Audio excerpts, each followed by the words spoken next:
صفحہ نمبر 55۔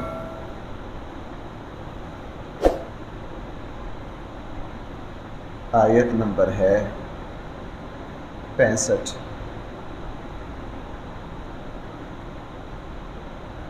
آیت نمبر ہے 65۔ بسم اللہ الرحمن الرحیم۔ الحمد للہ رب العالمین والصلاة والسلام علی سید الانبیاء والمرسلین وعلی آلہ واصحابہ اجمعین، اما بعد فاعوذ باللہ من الشیطان الرجیم، بسم اللہ الرحمن الرحیم۔ وَإِلَىٰ عَادٍ أَخَاهُمْ هُودًا قَالَ يَا قَوْمِ اعْبُدُوا اللَّهَ مَا لَكُم مِّنْ إِلَٰهٍ غَيْرُهُ أَفَلَا تَتَّقُونَ قَالَ الْمَلَأُ الَّذِينَ كَفَرُوا مِنْ قَوْمِهِ إِنَّا لَنَرَاكَ فِي سَفَاهَةٍ وَإِنَّا لَنَظُنُّكَ مِنَ الْكَاذِبِينَ قَالَ يَا قَوْمِ لَيْسَ بِي سَفَاهَةٌ وَلَكِنِّي رَسُولٌ مِّن رَّبِّ الْعَالَمِينَ أُبَلِّغُكُمْ رِسَالَاتِ رَبِّي وَأَنَا لَكُمْ نَاصِحٌ أَمِينٌ أَوَعَجِبْتُمْ أَن جَاءَكُمْ ذِكْرٌ مِّن رَّبِّكُمْ عَلَىٰ رَجُلٍ مِّنكُمْ لِيُنذِرَكُمْ وَاذْكُرُوا إِذْ جَعَلَكُمْ خُلَفَاءَ مِن بَعْدِ قَوْمِ نُوحٍ وَزَادَكُمْ فِي الْخَلْقِ بَسْطَةً فَاذْكُرُوا آلَاءَ اللَّهِ لَعَلَّكُمْ تُفْلِحُونَ۔ صدق اللہ مولانا العظیم۔ وَإِلَىٰ عَادٍ أَخَاهُمْ هُودًا، اس پورے رکوع میں قرآن کریم نے قوم عاد اور قوم عاد کی طرف اللہ کے جو پیغمبر آئے سیدنا ہود علیہ السلام ان کا ذکر کیا ہے۔ قوم نوح کے بعد جس قوم کا تاریخی وجود ہے، اور عرب جو تھے نبی کریم صلی اللہ علیہ وسلم کے زمانے میں، وہ بھی اس کو حضرت نوح کے بعد دنیا کی قدیم ترین قوم سمجھتے ہیں۔ یہ یمن اور عمان اور حجاز کے درمیان کے جو علاقے ہیں، حضرموت وغیرہ، یہاں ان کی بستیاں پھیلی ہوئی تھی، آج بھی ان کے آثار موجود ہیں، بلکہ بڑے وسیع پیمانے پر ان کے آثار موجود ہیں۔ یہ قوم کیسی تھی؟ قرآن نے ایک جگہ فرمایا التی لم یخلق مثلها فی البلاد، ہم نے شہروں میں دوبارہ ان جیسے پیدا نہیں کیے۔ اللہ جل جلالہ نے جسم کے اعتبار سے، جسمانی قوت کے اعتبار سے، قد کاٹ کے اعتبار سے جہاں بھی ان کا ذکر کیا ہے،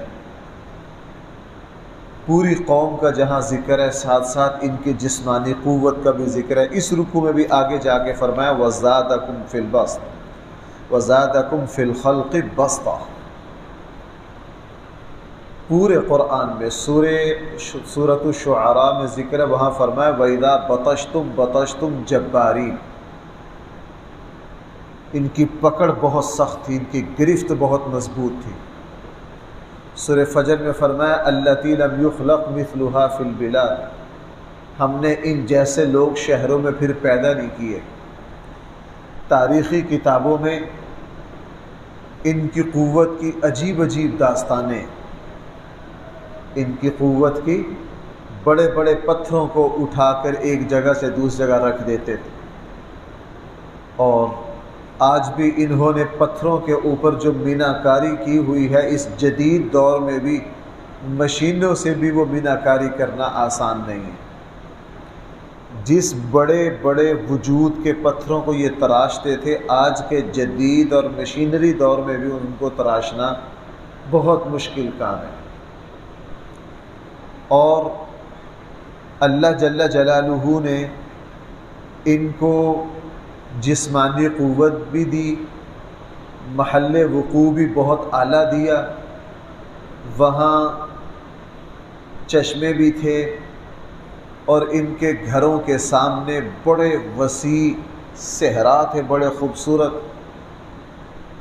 ان کی تصاویر کو دیکھ کر موجودہ جہاں قوم عاد آباد تھی وہاں کی ویڈیو کو دیکھ کر اندازہ ہوتا ہے کہ انہوں نے پہاڑوں کو تراش کر جس طرح اپنا شہر بسایا، اور آگے جتنے لمبے چوڑے میدان اور صحرا تھے، گویا کہ دنیا کے اعتبار سے، اس زمانے کے اعتبار سے اللہ نے ان کو ایک عظیم الشان سلطنت دی تھی۔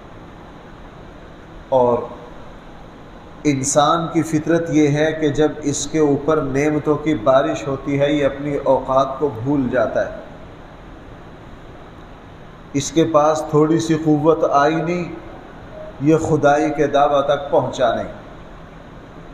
اللہ نے ان کو یہ ساری نعمتیں دی تو یہ کہہ اٹھے من ہوا اشد منا قوہ۔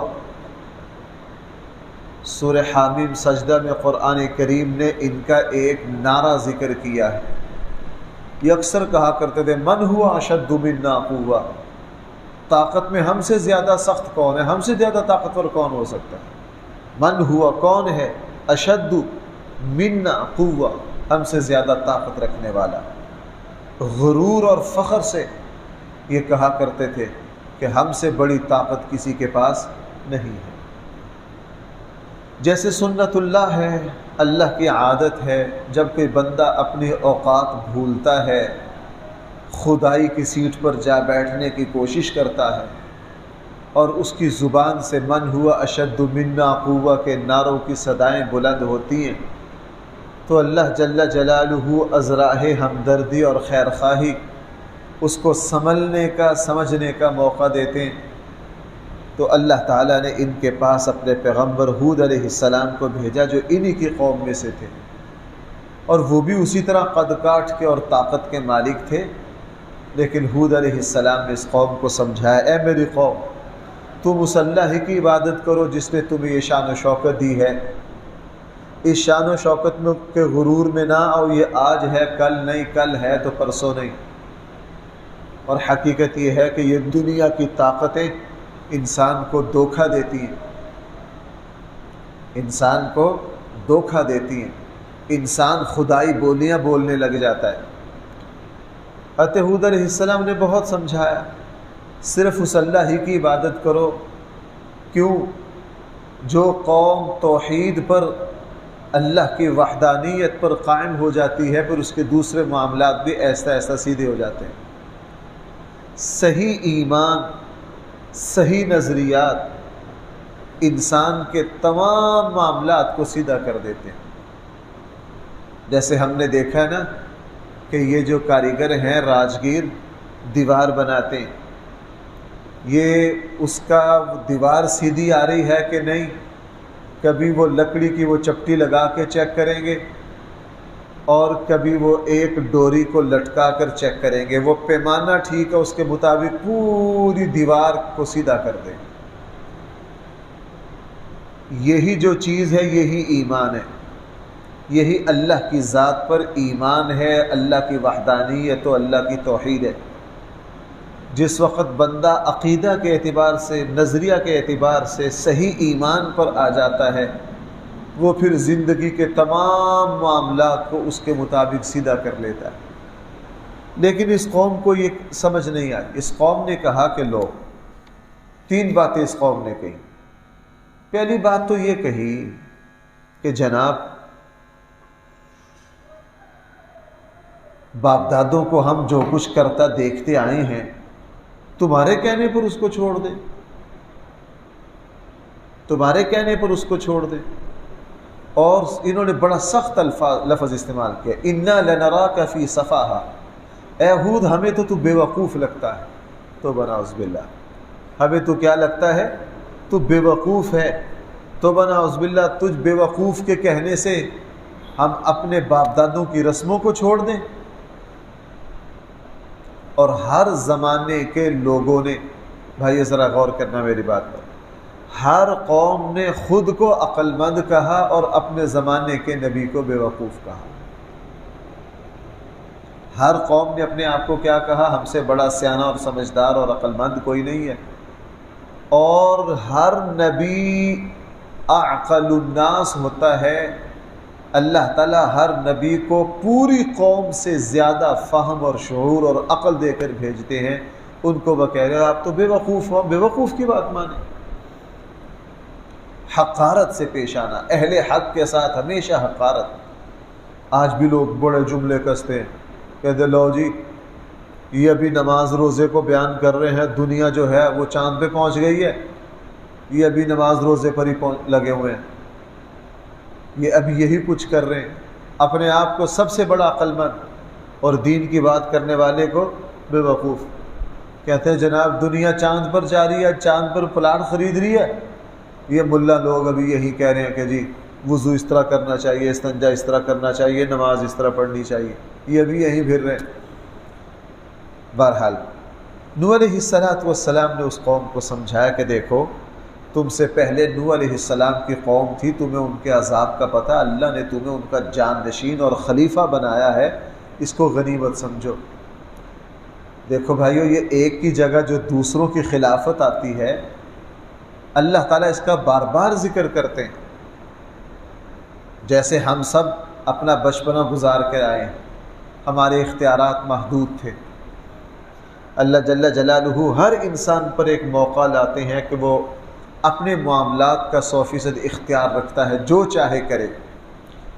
اللہ تعالیٰ اسے کہتے ہیں جناب ہم نے تجھے بہت سارے اختیارات دیے، تو قرآن نے بھی ان سے کہا ہم نے قوم نوح کے بعد تمہیں حکومت دی ہے، تمہیں طاقت دی ہے، ذرا اپنی حیثیت میں رہو اور نبی جو کہہ رہے ہیں اس کو قبول کرو۔ لیکن انہوں نے کہا جناب ہم باپ دادوں کی رسموں کو نہیں چھوڑ سکتے، دوسرا ہم تجھے بے وقوف سمجھتے ہیں، پتہ نہیں کیا کچھ کہا۔ حضرت ہود علیہ السلام جب سمجھا کر تھک گئے، انہوں نے کہا اچھا ٹھیک ہے، پھر اب دیکھو ذرا اللہ کی لاٹھی جب حرکت میں آتی ہے تو اس وقت تو پھر بڑے بڑے سیدھے ہو جاتے ہیں، تم کیا ہو۔ اللہ جل جلالہ اور بھائی جیسے سنت اللہ ہے، اللہ یکدم نہیں پکڑتے، آہستہ آہستہ حالات کو ٹائٹ کرتے ہیں۔ اللہ تعالیٰ نے جب غیبی نظام حرکت میں آیا، شروع میں ان پر قحط سالی پڑی، ان کے سارے چشمے بند ہو گئے، فصلیں تباہ ہو گئیں، چونکہ وہ بارانی زمانہ تھا۔ اللہ نے ان پر معاشی تنگی لائی، پانی کی کمی آئی، بارشیں بند ہو گئیں، ان کے باغات و فصلیں تباہ ہو گئیں، سارے چشمے تھے وہ خشک ہو گئے۔ تاریخی کتابوں میں ہے کہ ایک وفد بیت اللہ بھیجا کہ وہاں جا کے دعا کر، ترمذی میں اس کا ذکر ہے، ترمذی شریف میں اس کا ذکر ہے، لیکن اپنی حرکتوں سے باز نہیں آئے۔ دعا تو مانگ رہے ہیں، اپنی اصلاح نہیں کر رہے کہ ہمارے شرک کی وجہ سے، حضرت ہود علیہ السلام کی مخالفت کی وجہ سے ہم پر یہ عذاب ہے۔ بار بار عذاب کے جھٹکے آئے، جب نہیں سنبھلے پھر اللہ تعالیٰ کی طرف سے عذاب آیا، اور قرآن نے 3-4 جگہ عذاب کی شدت بیان کی ہے۔ اللہ ہم سب کی حفاظت فرمائے۔ قرآن کریم نے ارشاد فرمایا سخرها علیہم 7 لیال و 8 ایام، ہم نے 7 راتیں اور 8 دن ان کے اوپر سرسری عاتیہ، ایسی منہ زور طوفان اور آندھی برسائی، اور وہ جو طوفان تھا وہ ان کی جہاں جہاں یہ رہتے تھے اس کے اندر آیا، اتنی شدت سے آیا جس طرح آپ نے دیکھا ہے نا کہ ہمارے یہاں جوسر کے اندر کوئی چیز ڈال کے اس کو حرکت دی جاتی، تو وہ اللہ کے عذاب کا جوسر پھر ایسا چلا۔ بڑے بڑے قد کاٹ کے لوگ تھے، یہ 50 بندے یوں بیٹھ کر آرام سے اونٹ کو کھا جاتے، ایک اونٹ کو ذبح کرتے، وہ 50 بندوں کے لیے بھی بڑی مشکل سے کافی ہوتا۔ بڑی بڑی چٹانوں کو یوں ہاتھوں میں لے کے ایک جگہ سے اٹھا کے دوسری جگہ رکھ دیتے۔ اہل علم نے لکھا ہے کہ مضبوط گھوڑے کو یہ دم سے پکڑ لیتے تو گھوڑا ان سے دم نہیں چھڑا سکتا تھا، اتنی طاقت تھی ان کے اندر، اتنی طاقت تھی ان کے اندر۔ میں نے کئی مرتبہ عرض کیا، اب بھی آثار قدیمہ نے وہاں کی کھدائیوں سے جو ان کی لاشیں، جو ہڈیاں ملی ہیں، تو وہ ہڈیاں دیکھ کر حیران رہ گئے۔ ان کی یہ پنڈلی کی ہڈیاں اس طرح ہے جس طرح ہمارے یہاں بانس ہوتا ہے۔ ان کا جو کھوپڑی جو ہے، کھوپڑی کی جو ہڈی ہے وہ 4.5 فٹ کی ہے۔ اب جس کی کھوپڑی کی ہڈی 4.5 فٹ کی ہو، اس کے اوپر گوشت بھی ہوگا، اس کے اوپر بال بھی ہوں گے، آپ اندازہ لگا لیجئے، گویا کہ ہمارے قد کے برابر تو ان کی کھوپڑیاں ہیں۔ اتنی اتنی بڑی مخلوق تھی۔ پھر اللہ نے 7-8 دن ان کو ہوا ان کو زمین سے اٹھا کر اوپر تک لے جاتی، قرآن کہہ رہا اوپر سے پٹخ پٹخ کے ان کو مارتی، پھر ان کی لاشوں کو اٹھاتی۔ 8 دن کے بعد جس وقت وہ طوفان ختم ہوا تو قرآن کریم نے سورہ قمر میں فرمایا کہ ان کی لاشیں اس طرح پڑی تھیں جس طرح تم کھجوروں کے درخت کاٹ کر الٹے سیدھے ایک دوسرے پر پھینک دیتے ہو، انبار لگا دیتے، بڑے بڑے قد یوں بوسیدہ ہوئے پڑے تھے۔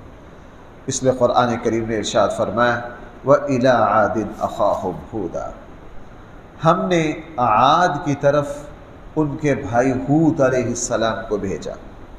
حضرت ہود نے کیا کہا؟ قال، اے میری قوم اعبدوا اللہ، تم صرف کس کی بندگی کرو؟ اللہ کی بندگی کرو۔ اب سارے نبیوں کے ذکر میں سب سے پہلے یہ بات آئے گی، اللہ کی بندگی کرو۔ میں کس کی بندگی کرو؟ ہر وہ دعوت صحیح ہے اس وقت بھی جس دعوت میں مرکزیت اللہ کی ذات کو حاصل ہو۔ جہاں اللہ کی ذات کی مرکزیت نہیں ہے، میں ایک مرتبہ ایک دوست کے ساتھ ایک جگہ ہم بیٹھے ہوئے تھے تو وہاں جو بزرگ تشریف لائے انہوں نے تقریباً 1 گھنٹہ بیان کیا۔ میں نے خود شمار کر کے دیکھا کہ 1 گھنٹہ میں اللہ کا نام شاید 3 یا 4 جگہ آیا، اور نبی کریم صلی اللہ علیہ وسلم کا ذکر 1 یا شاید 2 جگہ آیا، اور ان کے پیر صاحب کا جو تذکرہ تھا وہ تقریباً کوئی 700-800 مرتبہ آیا۔ کتنی مرتبہ آیا؟ سارا زور اس پہ لگا دیا۔ اور ہم آج یہ غلطی کر رہے ہیں، ہماری جہاں جہاں وابستگیاں ہیں سارا ذکر ان وابستگیوں کا ہے، سارا ذکر بھائی کیا ہے؟ ان وابستگیوں کا ہے۔ جو جس مسلک سے یا جس جماعت سے وابستہ ہے اس نے کیا کیا ہے؟ اللہ کے نام کو اٹھا کر وہاں اپنے جماعت کے ذکر کو، اپنے پیر کے ذکر کو، اپنی وابستگی کو لے آیا، اور جتنا اپنی حلقہ کو اوپر اٹھانے کی کوشش ہے، اگر اتنی دین اور اللہ کو اٹھانے کی کوشش کر لی جائے تو ہماری سچ بات یہ ہے کہ نجات کے لیے کافی ہو جائے۔ اس لیے ہر نبی نے کیا کہا؟ اعبدوا اللہ، تم اس اللہ کی بندگی کرو، ما لکم من الہ غیرہ، اس کے علاوہ تمہارا کوئی الہ نہیں ہے۔ افلا تتقون، تم اللہ سے ڈرتے نہیں ہو؟ قال الملأ الذین کفروا، حضرت ہود علیہ السلام کی قوم کے کافر سرداروں نے کہا انا لنراک فی سفاہہ، ہم تو تجھے بے وقوف دیکھ رہے ہیں۔ کتنا سخت جملہ انہوں نے کہا، ہم تجھے کیا دیکھ رہے ہیں؟ وَإِنَّا لَنَظُنُّكَ مِنَ الْكَاذِبِينَ، یہ اس سے بھی سخت ہے، ہم تو یقیناً تجھے گمان کرتے ہیں کہ تو جھوٹوں میں سے ہے۔ سب سے بڑے سچے کو جھوٹا کہہ رہے ہیں اور تو بناؤس باللہ بے وقوف کہہ رہے ہیں۔ لیکن قربان جائیے انبیاء علیہ السلام کی قوت برداشت اور تحمل پر۔ ہمارے جیسا نرم سے نرم مزاج بھی ہوتا نا، وہ آگے سے پتہ کیا کہتا ہے؟ میں بے وقوف نہیں، تو بے وقوف ہے، میں جھوٹا نہیں، تم جھوٹے ہو۔ اگر ہم میں کوئی نرم سے نرم مزاج بھی ہوتا تو یہ کہتا۔ لیکن بھائی میں اس کو آپ ذرا محسوس کیجئے، نبی کیسے جواب دے رہا ہے۔ نبی نے کیا کہا؟ قال، حضرت ہود نے کہا اے میری قوم لیس بی سفاہہ، میں بے وقوف نہیں ہوں۔ اپنی صفائی دی، ان کو کچھ نہیں کہا، یہ نہیں کہا تم بے وقوف ہو، نا، کہا لیس بی سفاہہ، میں بے وقوف نہیں ہوں۔ وَلَكِنِّي رَسُولٌ مِّن رَّبِّ الْعَالَمِينَ، لیکن میں رسول ہوں اس رب کا جس نے سارے جہانوں کو پالا ہے۔ أُبَلِّغُكُمْ رِسَالَاتِ رَبِّي، میں تم تک اپنے رب کے پیغامات پہنچاتا ہوں۔ تم نے مجھے بے وقوف کہا ہے، وَأَنَا لَكُمْ نَاصِحٌ أَمِينٌ، میں تو تمہیں نصیحت کرنے والا بھی ہوں، دیانتدار بھی ہوں، اتنا ہی کہتا ہوں جتنا اللہ مجھے حکم دیتے ہیں، اور میں ناصح تمہارا خیر خواہ ہوں، تمہیں نصیحت کرتا ہوں، تم سے ہمدردی رکھتا ہوں، تمہارا ہی بھلا چاہتا ہوں۔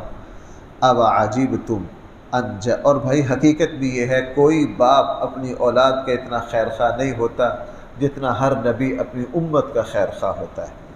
اب عجیب تم، حضرت ہود نے فرمایا تمہیں تعجب صرف اس بات پر ہے، ان جاءکم ذکر من ربکم، کہ تمہارے رب کی طرف سے وہی تم میں سے ایک آدمی پر آ گئی ہے تاکہ وہ تمہیں ڈرائے۔ وَاذْكُرُوا، اللہ کی ان نعمتوں کو یاد کرو، اذ جعلکم خلفاء من بعد قوم نوح، جب اللہ نے تمہیں جان نشین بنا دیا ہے نوح علیہ السلام کی قوم کے بعد۔ تم اللہ کی نعمتوں کو تو یاد کرو، اور بھائی جو بندہ اللہ کی نعمتوں کو یاد کرتا رہتا ہے وہ کبھی بھی پٹری سے نہیں اترتا۔ جو اللہ کے انعامات کو یاد کرتا رہتا ہے وہ تکبر اور غرور سے بچا رہتا ہے۔ جو اللہ کی نعمتوں کو یاد کرتا رہتا ہے وہ اس کو اللہ کا قرب اور معرفت حاصل ہوتی رہتی ہے۔ اسی لیے ہمیں بھی حکم ہے کہ اللہ نے تم پر جو انعامات کیے ان کو یاد کرو۔ جو اللہ کے انعامات کو یاد کرتا ہے اس کی زبان، وہ کبھی بھی فرعونی زبان نہیں بولتا، وہ کبھی بھی بڑے بڑے دعوے نہیں کرتا، کبھی بھی بڑے بڑے دعوے نہیں کرتا۔ میں ایک مرتبہ ایک صاحب نے اپنے فیکٹری میں ایک جگہ بیان رکھا، وہاں گیا تو مجھے اس کی باتوں پر اتنی خوشی ہوئی، وہ بات بات پر اپنے عجز کا اظہار کرتا۔ مفتی صاحب میری تو اتنی اوقات نہیں، میری تو اتنی حیثیت نہیں، بس یہ اللہ نے انعام کر دیا، اللہ نے فضل کر دیا، میری اوقات سے بڑھ کر مجھ پر مہربانی کر دی۔ میں نے اسے کہا کہ یہ جو جملے آپ کہہ رہے ہیں نا، بس کوشش کریں دل سے کہنے کی، جب تک کہتے رہیں گے بچے رہیں گے، جب تک یہ کہتے رہیں گے اس وقت تک بچے رہیں گے۔ وَزَادَكُمْ فِي الْخَلْقِ بَسْطَةً، اور اللہ تعالیٰ نے تمہیں تخلیق میں بہت بڑھایا ہے، تمہیں بڑے ڈیل ڈول کا مالک بنایا ہے۔ فَاذْكُرُوا آلَاءَ اللَّهِ، تم اللہ کی نعمتوں کو یاد کرو۔ آلاء نعمتوں کو کہتے ہیں۔ فَبِأَيِّ آلَاءِ رَبِّكُمَا تُكَذِّبَانِ، فَاذْكُرُوا آلَاءَ اللَّهِ، تم اللہ کی نعمتوں کو یاد رکھو، لَعَلَّكُمْ تُفْلِحُونَ، اگر ایسا کرو گے تو کامیابی کو پالو گے۔ قَالُوا أَجِئْتَنَا، قوم نے کہا اے ہود اجئتنا، تو ہمارے پاس آیا ہے، لِنَعْبُدَ اللَّهَ، تاکہ ہم صرف ایک اللہ کی عبادت کریں، وَنَذَرَ مَا كَانَ يَعْبُدُ آبَاؤُنَا، اور ہم چھوڑ دیں ان خداؤں کو جن کو ہمارے آباء و اجداد پوجتے رہیں۔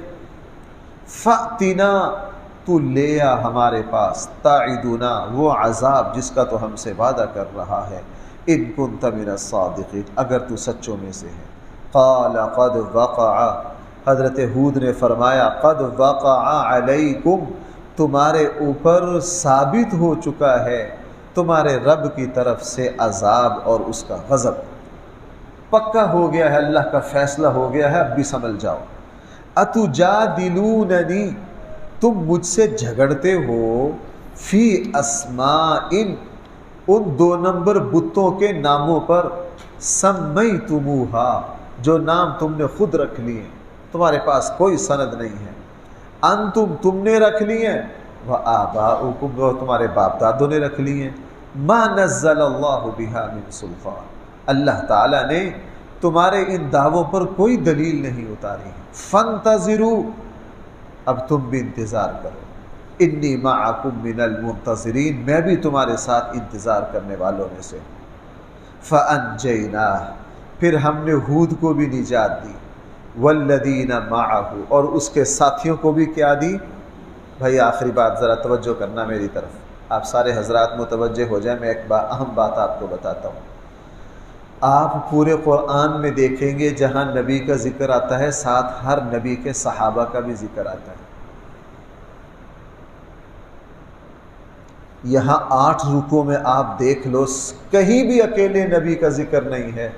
پچھلے میں بھی آیا تھا جب قوم نوح ڈوبی تو فرمایا ہم نے ساری قوم نوح کو غرق کر دیا، نوح اور اس کے صحابہ کو فَأَنْجَيْنَاهُ، یہاں بھی کہا فَأَنْجَيْنَاهُ، ہم نے ہود کو نجات دی، اور بھائی آگے کیا ہے وَالَّذِينَ، اور اس کے ساتھیوں کو۔ ہر نبی کو قرآن نے جہاں ذکر کیا ہے ساتھ ساتھ اس کے صحابہ کو بھی ذکر کیا ہے۔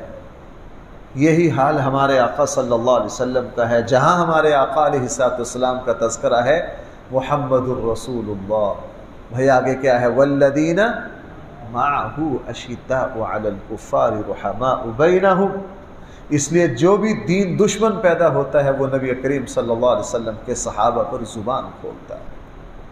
جو بھی دین دشمن پیدا ہوگا اور نبی کے صحابہ پر زبان کھولنا، ان کی توہین کرنا، ان کو گالیاں دینا، توبہ نعوذ باللہ ان پر کفر کے فتوے جڑنا، جس طرح ہمارے یہاں بدبخت لوگ کہہ دیتے ہیں کہ رسول اللہ صلی اللہ علیہ وسلم کی وفات کے بعد سارے ہی کافر ہو گئے تھے۔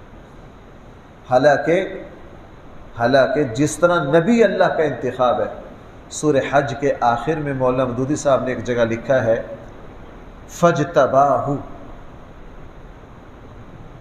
سورہ حج کی بالکل آخر آیتیں هُوَ اجْتَبَاكُمْ وَمَا جَعَلَ عَلَيْكُمْ فِي الدِّينِ مِنْ حَرَجٍ، اللہ نے تمہیں چن لیا ہے۔ اس کے تحت مولانا نے لکھا ہے کہ اس آیت سے یہ پتہ چلا جس طرح نبیوں کو اللہ نے منتخب کیا ہے، نبیوں کے یار دوستوں کو بھی کون منتخب کرتا ہے؟ اللہ منتخب کرتے ہیں۔ جس طرح نبیوں پر اعتراض اللہ کے انتخاب پر اعتراض ہے، اسی طرح صحابہ اکرام پر زبان کھولنا، یہ نبی نے پورا اسلامی انقلاب انہی صحابہ کے ساتھ، بدر میں یہ ساتھ ہے، احد میں یہ ساتھ ہے، مکہ فتح میں یہ ساتھ ہے، حجۃ الوداع میں یہ ساتھ ہے۔ ہمیں تو حکم ہے کہ باپ کے ساتھیوں کو برا نہ کہو، کیوں بھائی؟ حدیث ہے کہ نہیں، ماں باپ کے یار دوستوں کو برا نہ کہو۔ ماں باپ کے جو یار دوست ہیں ان کا ادب کرنا اس طرح ہے جس طرح خود ماں باپ کا ادب کرنا ہے۔ اس لیے یہاں فرمایا فَأَنْجَيْنَاهُ، ہم نے حضرت ہود کو بھی نجات دی، وَالَّذِينَ مَعَهُ، اور ان کے ساتھیوں کو بھی نجات دی، بِرَحْمَةٍ مِنَّا، اور یہ ہماری طرف سے ان پر رحمت کی بارش تھی۔ اور آگے قرآن نے کہا وَقَطَّعْنَا دَابِرَ الَّذِينَ كَذَّبُوا، ہم نے پھر ان لوگوں کی جڑ ہی کاٹ کے رکھ دی جنہوں نے ہماری آیات کو جھٹلایا۔ وَمَا كَانُوا مُؤْمِنِينَ، اور وہ مومن نہیں تھے، ہم نے ان کی جڑ کاٹ دی، ان کا بیج ختم کر دیا۔ ان قوم عاد میں سے کسی ایک کو بھی نہیں چھوڑا، اللہ تعالیٰ نے مکمل قوم کو تباہ کر دیا۔ یہ 2 شاخیں تھیں حضرت نوح کی اولاد میں سے، ایک قوم عاد، دوسری قوم سمود۔ ایک کا خاتمہ یہاں ہو گیا، باقی رہ گئی قوم سمود، اس کا ذکر آگے آ رہا ہے۔ الحمدللہ رب العالمین، والصلاة والسلام علی سید الانبیاء والمرسلین وعلى آلہ واصحابہ اجمعین۔ ربنا آتنا فی الدنیا حسنہ وفی الآخرة حسنہ وقنا عذاب النار۔ ربنا ظلمنا انفسنا وان لم تغفر لنا وترحمنا لنكونن من الخاسرین۔